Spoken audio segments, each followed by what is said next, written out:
நான் அவளை ரொம்ப லவ் பண்ணேன் சார். எவ்வளவோ சொல்லி பார்த்தேன், பட் அவன் என்ன லவ் பண்ணவே இல்லை. இந்த மாதிரி தனியாக மேரேஜ் போகிறேன்னு தெரிஞ்சோடனே பின்னாடியே ஃபாலோ பண்ணி அவங்க அப்பா உடம்பு சரியில்லை கூட்டு வர சொன்னாங்கன்னு சொன்னேன். நம்பி வந்துட்டார்.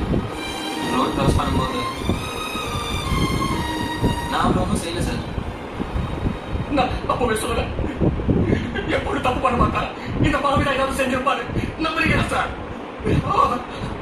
கடவுள் சார், எங்க வீட்டு கடவுள் சார்.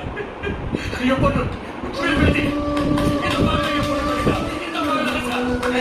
நான் உனக்கு என்ன பாவனா செஞ்சேன்?